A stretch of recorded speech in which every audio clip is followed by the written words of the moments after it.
Hi there, this is Markets Tomorrow and I'm Nighat Shah. Hi everyone, I'm Avan Dabaj. Let's run you through the experts who will be joining in on the show today. We'll get an Ashwini Gujral, Fund Manager at ashwinigujral.com, and Pankaj Pandey, Head of Research at ICICIdirect.com. Well, Pankaj, let's start off with you. No one was really expecting this announcement and it really took all of the asset classes up today. Do you think that this kind of a momentum is sustainable? I think what we have seen today is clearly was not expected by all of us. I think if you look at from a fundamental perspective, I think 3 years back we were exactly at the same levels, and the trajectory of the markets has been quite volatile. So in CY12, if you look at, we had 20-25% kind of a decline. Last year we had a similar kind of a up move. I think this year we haven't done much on a YTD basis, if you look at from the earnings perspective, last year the earnings, this will be the third consecutive year where the earnings growth would be in the range of 6 to 7%. So in that sense, it does not really look a sustainable kind of a rally, but liquidity can drive markets higher. But fundamentally, somewhere down the line, we believe that the markets are really not headed much higher, or they are not going to change orbits because the earnings growth are still pretty much weak, and it does not look like that it is going to improve anytime soon.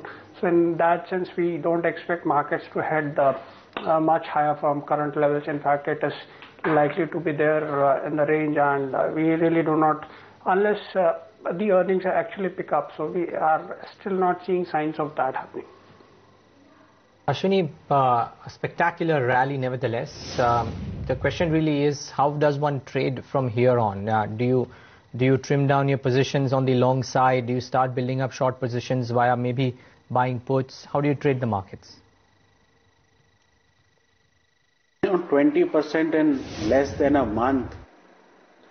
I mean, you can't call this a rally. It's a wild swing, short covering, whatever you can call it. 4 times we've gapped up more than 100 points. So this has just been a news flow filled kind of day. If you try to draw some sort of a pattern, some sort of a picture, it's basically 55 to 61. And first we overshot on the downside. This time we are kind of overshooting on the upside. So the important point is not to get trapped on any of these overshoots, and finally, trade the market back into the range.